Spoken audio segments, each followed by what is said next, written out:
bekerja selalu untuk kebaikanku.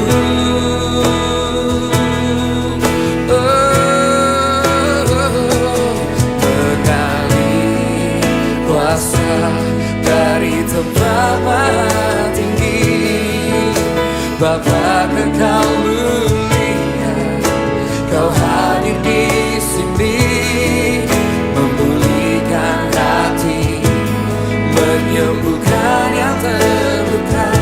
Ku katakan bersamamu, Bapa mengalir kuasa dari tempat maha tinggi, Bapa kekal mulia, Kau hadir di sini, memulihkan hati, menyembuhkan yang terluka. Ku katakan bersamamu, Bapa memulihkan hati, menyembuhkan yang terluka. Ku katakan bersamamu, Bapa. Ku katakan bersamamu, Bapa. Ku katakan bersamamu, Bapa. Haleluya.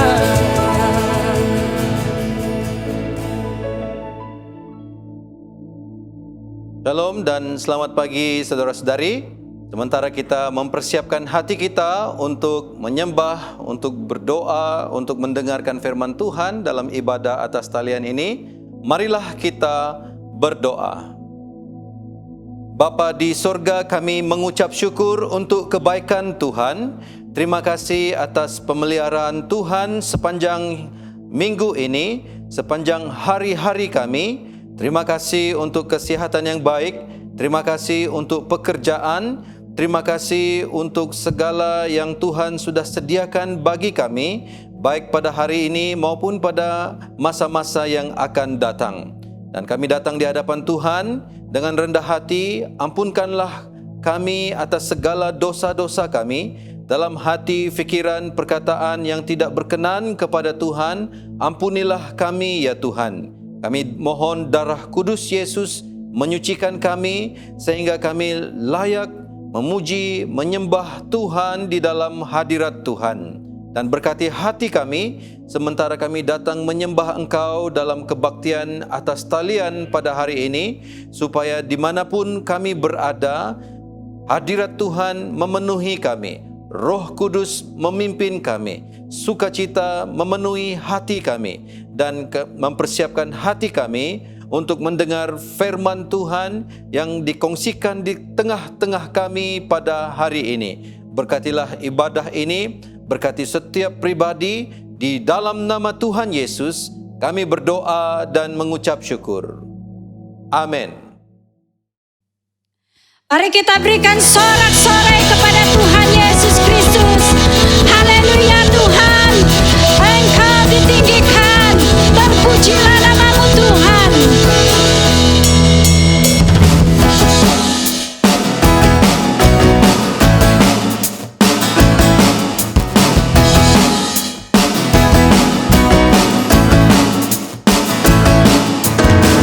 Terpujilah nama-Mu Tuhan.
tidak akan pernah meninggalkan kami sendirian. Walau dalam apapun keadaan kami ya Tuhan, Engkau Tuhan tetap setia dan tetap ada bagi kami. Engkaulah penyelamat kami Tuhan.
Shalom, terima kasih karena terus bersama dengan kami setiap minggu secara atas talian dalam kebaktian Bahasa Malaysia All Saints Cathedral, Kota Kinabalu.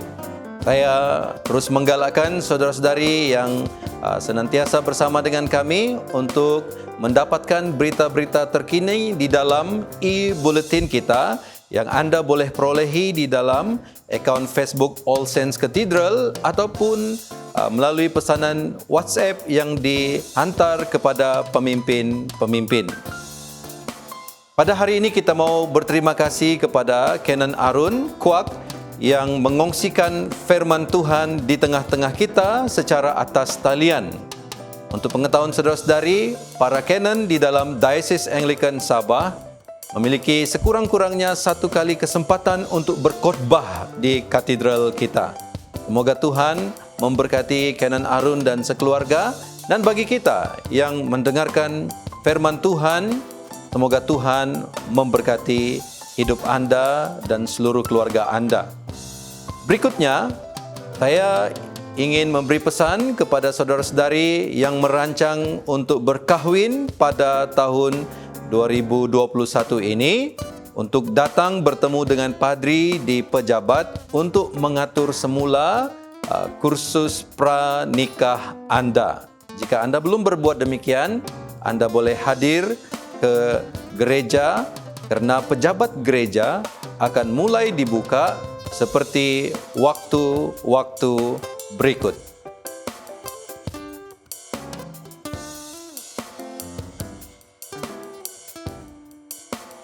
Kita mengucapkan takziah kepada seluruh keluarga besar Pastor Florence Matthew atas pemergian nenek beliau, Mendiang Tiawas binti Pegun.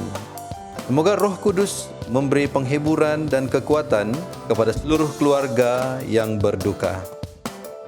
Terusnya, saudara-saudari, kita terus mengingatkan dan menasihatkan jemaah semua untuk kekal sehat, kekal selamat, patuhi SOP. Tuhan memberkati anda. Pembacaan hari ini daripada Injil Matius pasal 4 ayat 1 hingga 11. Maka Yesus dibawa oleh Roh ke padang gurun untuk dicobai iblis. Dan setelah berpuasa 40 hari dan 40 malam, akhirnya laparlah Yesus. Lalu datanglah si pencoba itu dan berkata kepadanya, "Jika engkau anak Allah, perintahkanlah supaya batu-batu ini menjadi roti." Tetapi Yesus menjawab, "Ada tertulis, manusia hidup bukan dari roti saja, tetapi dari setiap firman yang keluar dari mulut Allah." Kemudian iblis membawanya ke kota suci dan menempatkan dia di bubungan bait Allah. Lalu berkata kepadanya, "Jika engkau anak Allah, jatuhkanlah dirimu ke bawah, sebab ada tertulis, mengenai engkau ia akan memerintahkan malaikat-malaikatnya, dan mereka akan menatang engkau di atas tangannya, supaya kakimu jangan terhantuk kepada batu." Yesus berkata kepadanya, "Ada pula tertulis, janganlah engkau mencobai Tuhan Allahmu." Dan iblis membawanya pula ke atas gunung yang sangat tinggi dan memperlihatkan kepadanya semua kerajaan dunia dengan kemegahannya, dan berkata kepadanya, "Semua itu akan kuberikan kepadamu jika engkau sujud menyembah aku." Maka berkatalah Yesus kepadanya, "Enyalah iblis, sebab ada tertulis, engkau harus menyembah Tuhan Allahmu dan hanya kepada Dia sajalah engkau berbakti." Lalu iblis meninggalkan dia dan lihatlah malaikat-malaikat datang melayani Yesus. Inilah firman Tuhan. Syukur kepada Allah. Salam dan salam sejahtera kepada saudara dan saudara sekalian. Apa kabar semua? Kesempatan ini saya mengucapkan berbanyak-banyak terima kasih kepada pihak kepimpinan Gereja All Saints, terutama sekali kepada Din Musa, karena memberi kesempatan bagi saya menyampaikan firman Tuhan kepada kita pada saat ini. Saudara dan saudari sekalian, mari kita siapkan hati kita untuk mendengarkan firman Tuhan. Mari kita berdoa. Bapa di sorga, pada saat ini Tuhan kami datang kepadamu Dan kami menyerahkan setiap pribadi kami, dan kami mengundang kuasa Roh Kudus Tuhan memenuhi setiap kami. Dan kiranya Engkau yang berbicara dengan kami melalui firman ya Tuhan, nyatakanlah kebenaran-Mu kepada kami, dan biarlah Engkau menjamah kami ya Tuhan, dan memenuhi ruangan ini dengan kemuliaan hadirat-Mu, dan biarlah Engkau ditinggikan dan Engkau dipermuliakan. Hamba-Mu yang Engkau percayakan untuk menyampaikan firman-Mu, urapi hamba-Mu supaya hanya menyampaikan firman Allah dari Tuhan, dan biarlah Engkau ditinggikan, diagungkan, dan dipermuliakan Bapa. Berbicaralah Engkau kepada kami ya Tuhan, karena kami sudah siap untuk mendengar. Di dalam nama Tuhan Yesus, penyelamat kami yang hidup, kami sudah berdoa dan mengucap syukur. Semua katakan amin. Tajuk khotbah kita pada saat ini yaitu pencobaan di padang gurun. Itu terdapat di dalam Matius pasal 4 ayat 1 sampai 11. Saudara dan saudari sekalian, pencobaan bermaksud menggoda. Pernahkah saudara dan saudari digoda? Pencobaan suatu usaha untuk menjerat atau menjebak seseorang supaya terperangkap. Dalam petikan ini, Tuhan Yesus dicobai sama seperti Adam dan Hawa dicobai. Namun, semasa Adam dan Hawa dicobai, waktu itu mereka berada di dalam keadaan atau situasi yang aman, indah, dan kudus. Berbeza dengan Yesus. Yesus dicobai pada waktu dunia sudah tercemar dan dirosakkan oleh dosa. Tuhan Yesus berada di dunia yang tercemar dan melayani manusia yang telah jatuh dalam dosa. Saudara dan saudara sekalian, petikan ini berbicara mengenai Yesus berpuasa 40 hari 40 malam. Setelah berpuasa, Yesus merasa lapar. Dalam keadaan lapar, iblis datang kepada Yesus dan mencobai Yesus. Poin yang pertama, Yesus dicobai melalui status dan keperluan. Matius pasal 4 ayat 3 sehingga 4. Lalu iblis datang dan berkata kepadanya, "Jika engkau anak Allah, perintahkanlah batu-batu ini menjadi roti." Yesus menjawab, "Di dalam Alkitab tertulis, manusia tidak dapat hidup dengan roti saja, tetapi juga dengan setiap kata yang difirmankan oleh Allah." Saudara, iblis menyuruh Yesus mengubah batu menjadi roti. Ini sungguh menggoda. Waktu itu Yesus memang merasa lapar. Kalau Yesus menuruti kehendak iblis itu, ini bermakna Yesus meletakkan dirinya di bawah pengaruh dan kuasa iblis. Iblis itu berkata, "Jika engkau anak Allah." Apa maksudnya? Yesus dituntut untuk membuktikan dirinya. Yesus tidak perlu membuktikan siapa dirinya. Dia memang anak Allah. Dalam konteks ini, Yesus lebih menonjolkan kemanusiaannya daripada menonjolkan dirinya sebagai anak Allah. Ini mengajar kepada kita, kalau kita rela merendahkan diri, godaan untuk jatuh ke dalam dosa kesombongan sangat kecil. Tuhan Yesus tidak mencari hormat untuk dirinya sendiri. Dia memang sudah dihormati. Iblis tidak menerima kalau Yesus adalah anak Allah. Perkara itu tidak mengurangi status Yesus sebagai anak Allah. Itu sebabnya Yesus menegaskan bahwa dia adalah manusia. Ulangan pasal 8 ayat 3 mengatakan, Dia membiarkan kamu kelaparan lalu memberi kamu manna, yaitu sejenis makanan yang belum pernah dimakan oleh kamu atau nenek moyangmu. Dia berbuat demikian untuk mengajar kamu bahwa manusia tidak hidup dengan roti saja, melainkan dengan tiap-tiap firman Tuhan. Saudara dan saudara sekalian, Tuhan Yesus memberitahu bahwa manusia tidak hidup dari roti sahaja, tetapi dari setiap firman yang keluar dari mulut Allah. Yesus tidak tunduk kepada iblis, walaupun Yesus sangat lapar pada waktu itu. Oleh itu, jangan jejaskan iman dan integriti kita karena keperluan kita setiap hari. Jangan berkompromi dengan pencobaan sehingga iman dan integriti kita rosak. Jangan hanya karena makanan kita menjual Yesus. Tuhan Yesus mengajar supaya kita melawan keinginan. Keinginan selalunya mencari jalan pintas karena terdesak. Marilah kita berserah kepada Tuhan. Hanya oleh anugerah Allah kita memperolehi kecukupan. Kita tidak seharusnya takut dan khawatir. Kita tidak akan kelaparan. Paulus berkata, asal ada makanan dan pakaian cukup.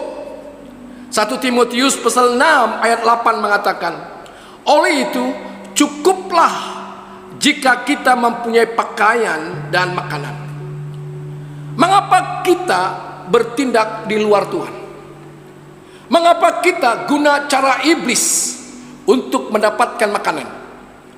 Mengapa menghina Tuhan dengan menganggap Tuhan tidak sanggup memelihara kita dan keluarga kita? Tuhan sanggup memelihara jutaan orang Israel di padang gurun. Tuhan sanggup memelihara seluruh ciptaannya. Mengapa iman kita tidak menerima fakta bahwa Tuhan mampu memelihara kita? Saudara-saudara sekalian, jangan mengambil bukan hak kita. Jangan guna cara iblis kalau keadaan terdesak. Lebih baik kelaparan daripada ikut iblis. Amin.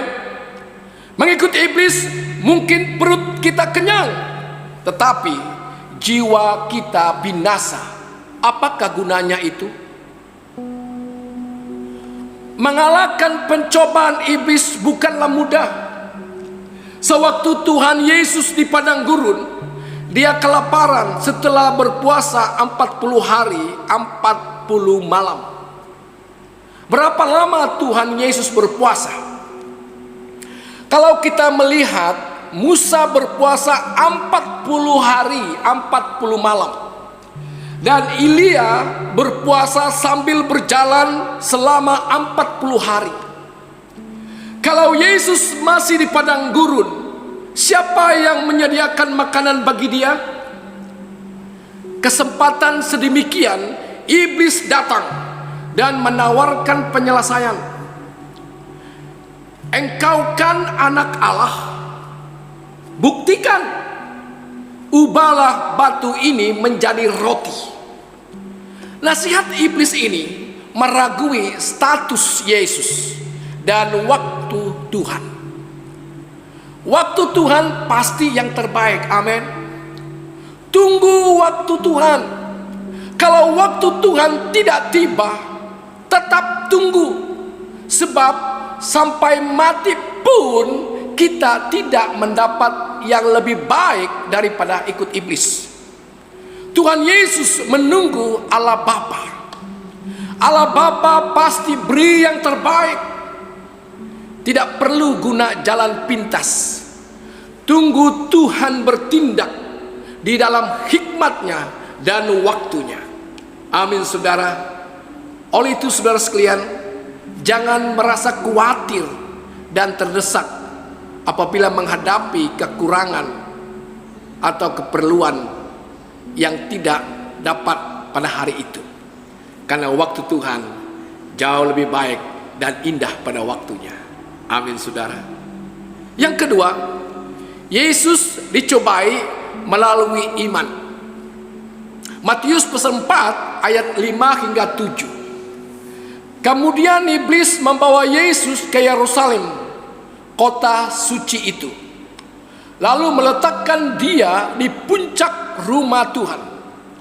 Iblis berkata kepada Yesus, "Jika engkau anak Allah, terjunlah ke bawah, karena di dalam Alkitab tertulis, Allah akan menyuruh malaikat-malaikatnya menjaga engkau.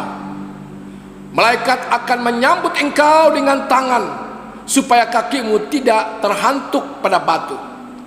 Yesus menjawab, "Tetapi di dalam Alkitab tertulis juga, janganlah cobai Tuhan Allahmu."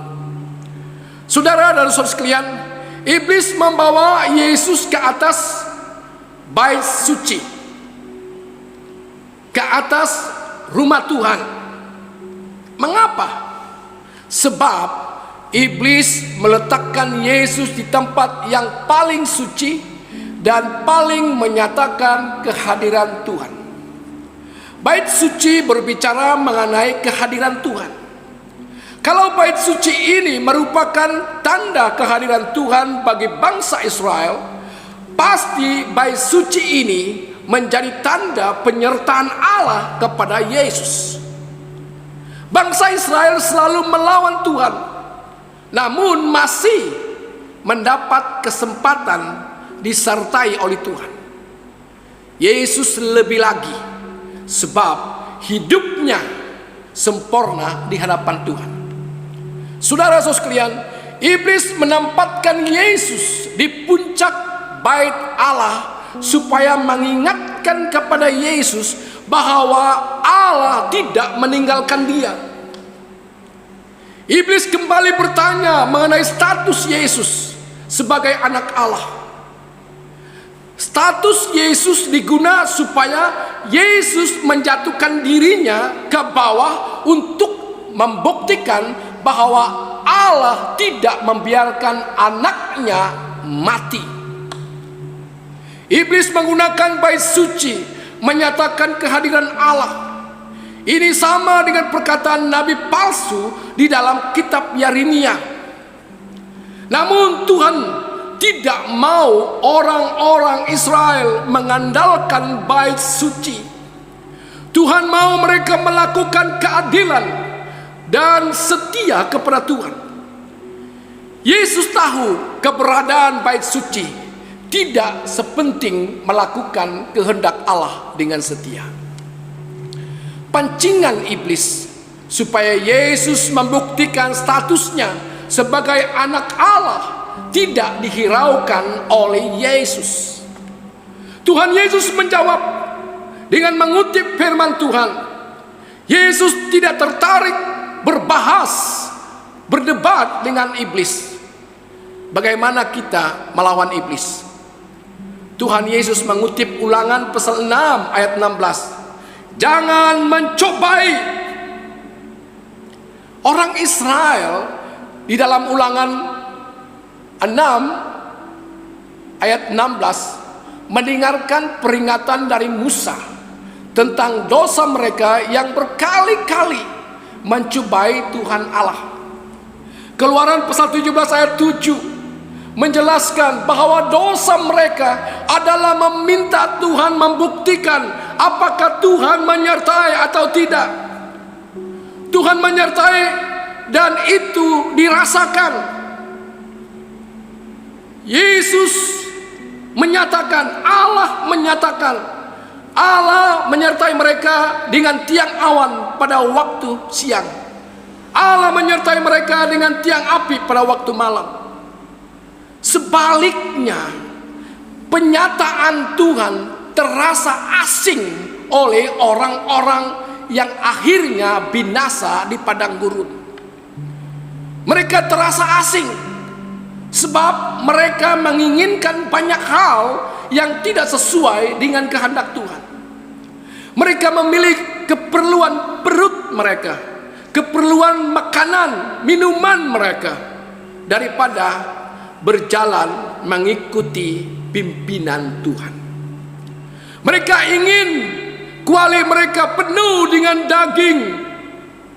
Mereka menginginkan dapur mereka ada pizza, ada KFC, daripada mengalami penyertaan Tuhan. Mereka tidak mau Tuhan, maka penyertaan Tuhan menjadi asing bagi mereka. Itu sebabnya mereka bertanya, apakah Tuhan benar-benar menyertai? Orang beriman mengalami saat-saat sukar, tidak terasa penyertaan Tuhan, seolah-olah Tuhan telah meninggalkan dia. Tuhan Yesus berseru, "Allahku, Allahku, mengapa engkau meninggalkan aku?"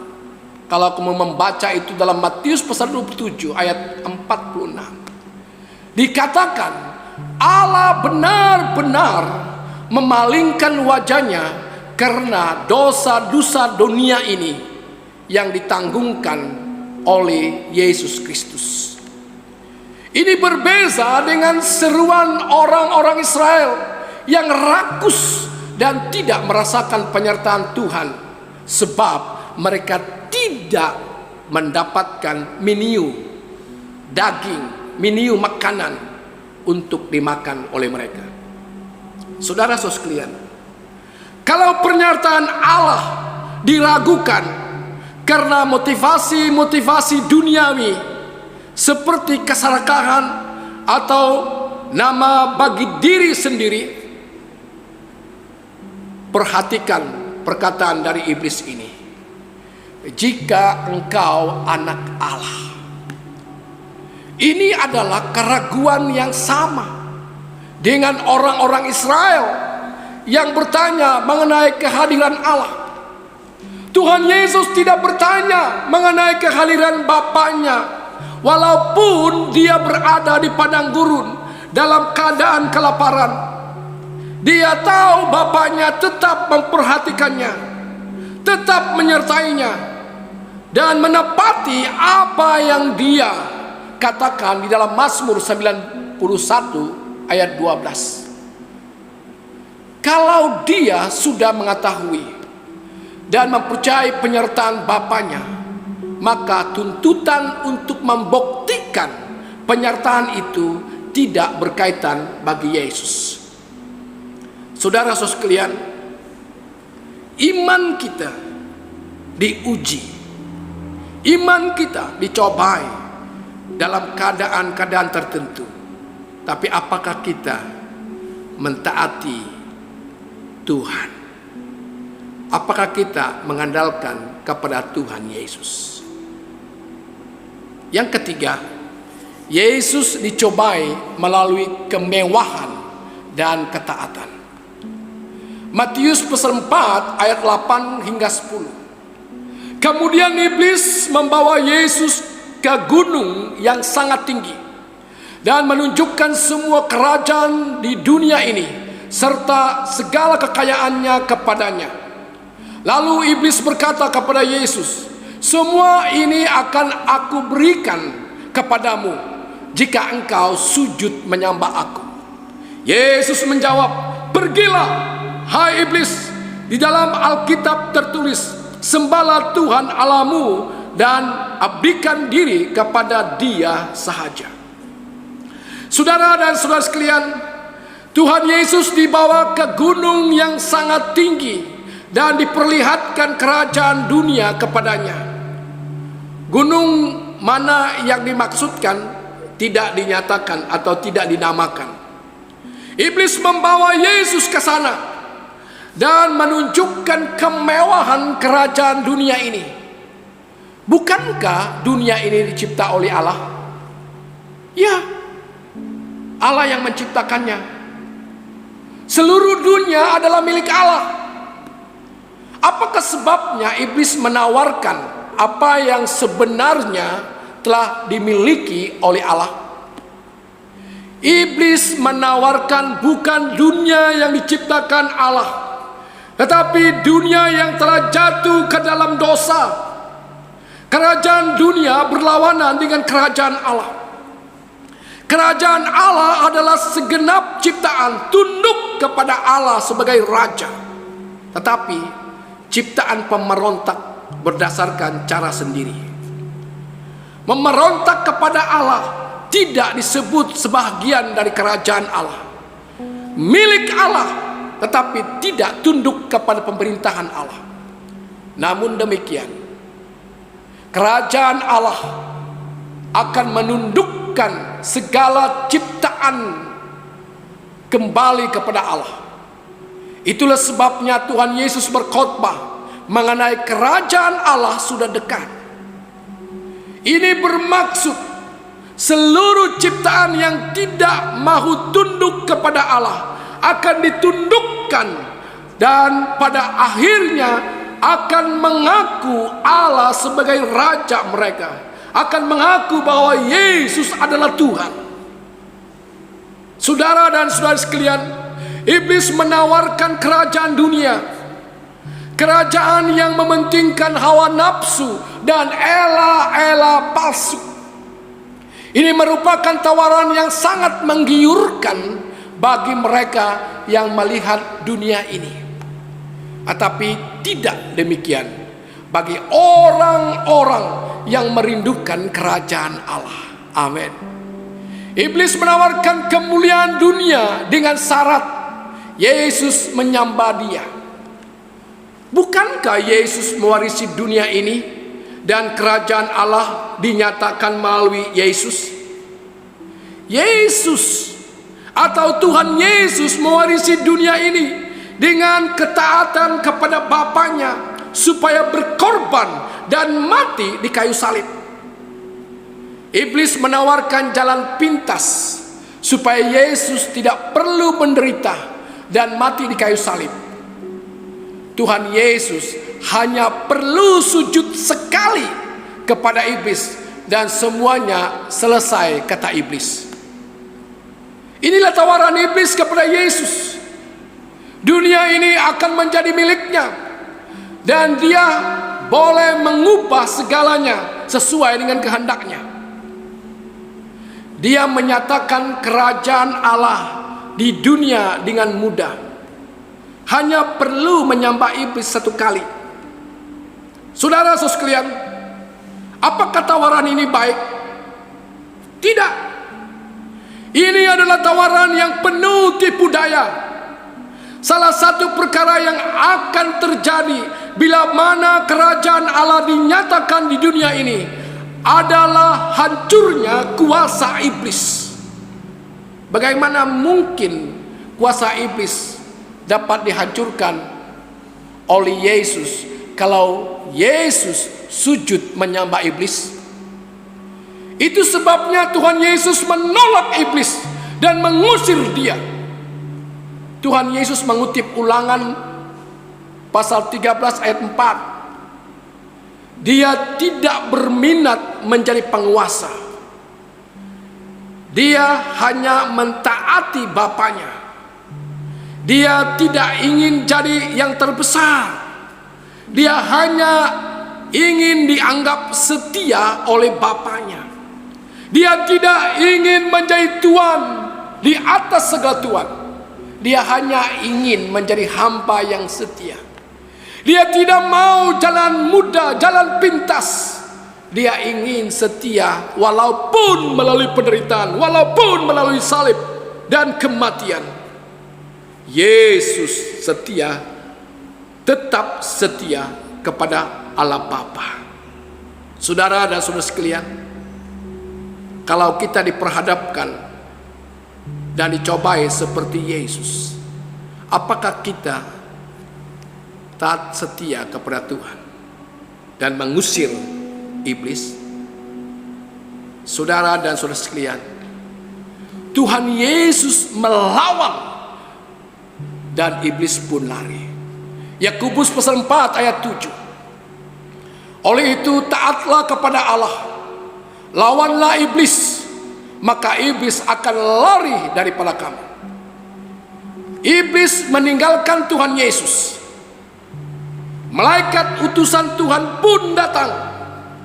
Malaikat-malaikat datang melayani Tuhan. Malaikat datang memberi makanan kepada Tuhan Yesus. Kini Yesus mengatasi masalah pertama, soal keperluan atau soal makanan. Kedua, malaikat datang memelihara Tuhan Yesus. Yesus tidak perlu membuktikan dengan cara sendiri, tetapi dia mengalami dengan cara Tuhan. Terakhir, malaikat datang untuk menjadi hamba kepada Yesus. Yesus tetap menjadi raja yang tidak sujud kepada sesiapapun selain Bapaknya. Semua ini mengajarkan kepada kita supaya ada kekuatan dan mengikut teladan Yesus, mampu melawan iblis sehingga dia lari dari kita. Tuhan memberi apa yang kita perlukan menurut waktunya, tetapi bukan yang kita inginkan. Apa yang Tuhan berikan, iblis juga boleh memberikan.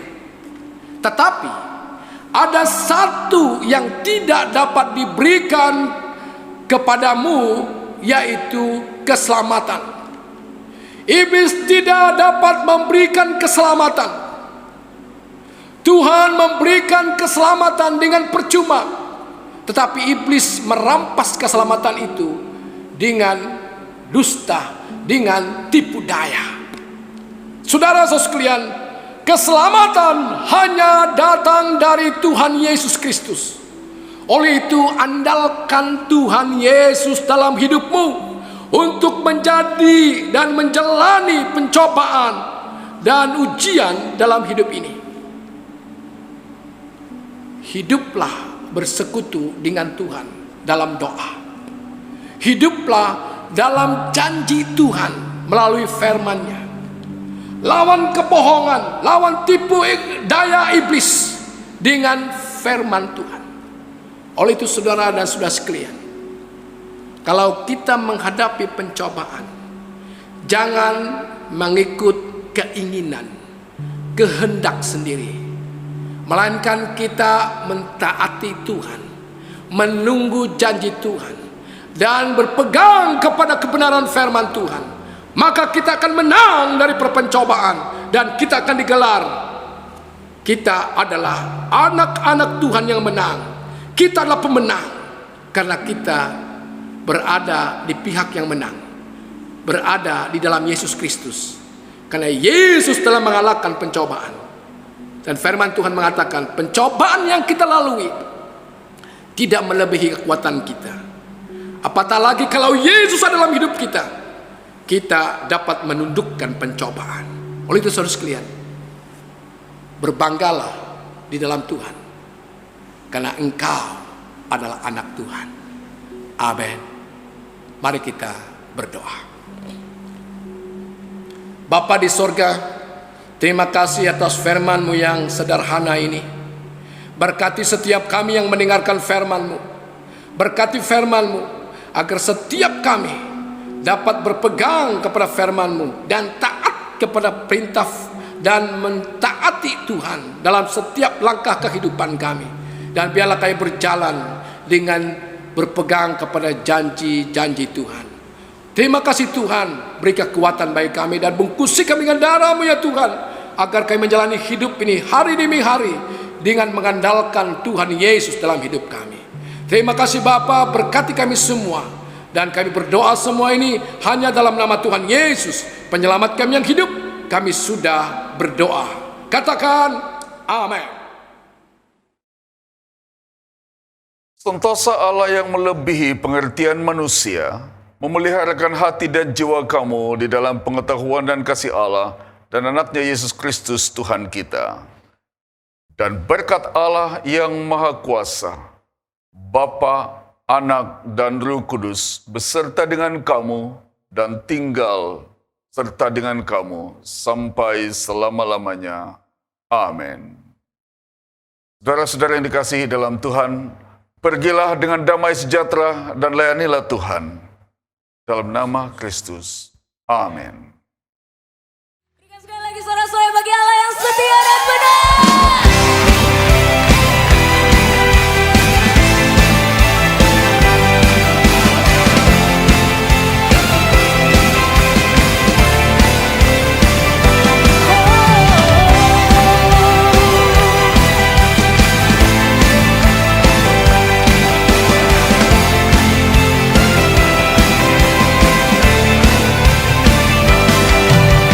Aku kan bersuka karena kasih-Mu,